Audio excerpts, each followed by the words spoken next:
Let's talk about rope braiding today. This is one of the fastest braids to make. I often do this in about 30 seconds to get my hair out of the way, and it is also a beautiful look in fancier styles. It's relatively easy to do as well, so let's get going and try it. First, split your hair into 2 even halves like this.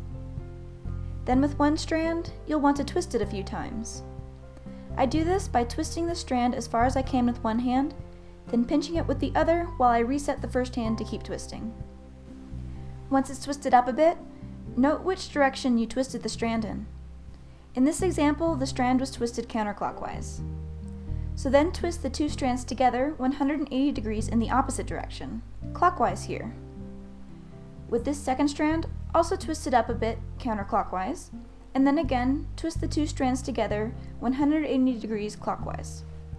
This counter-twisting, with individual strands going in one direction and the strands twisting around each other in the other direction, is integral to holding the braid together.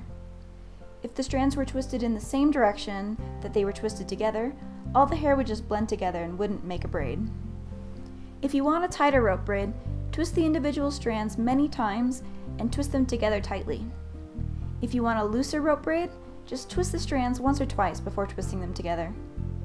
Once you're familiar with this twisting movement, you can get really fast at making the braid. This type of braid has many variations that you can use as well to build on the basic braid foundation. For instance, you can make a lace braid version. This just involves adding in new hair to each strand before twisting it up. If you want a French lace version like this, where the added-in hair drapes over the braid, keep that in mind at the beginning of the braid so you can start twisting the individual strands in the opposite direction. If you want a Dutch lace version, just reverse the direction of all the twisting so that the added-in hair is draped under the braid. You can also make a full French rope braid. This means adding in hair to both strands at each step of the braid, regardless of whether that strand is the one being twisted or not. Because this involves new hair draping both over and under the braid, it doesn't look much different than a lace rope braid on first glance. But for instance, in the case of this style I'm doing here, if I were just making a lace rope braid and then let the braid hang free at the end, the lace braided part would flop down over my face. In the French rope braid version, the hair that's added in from the top of my head is holding the braid in place.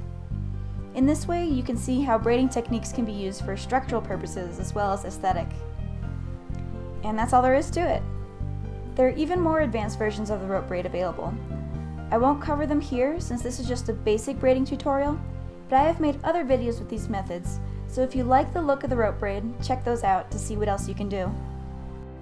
This video is a part of a basic braiding tutorial series I'm doing as a 12 Days of Christmas event at the end of 2016. So if you like this video, come back to this channel every day for a new braid to learn. Or if it's past 2016 by now, you can check out all of these basic braiding tutorials in the playlist over to the right, as well as some other hair tricks and tips videos in there for basic hairstyling advice. Thanks for watching and happy braiding!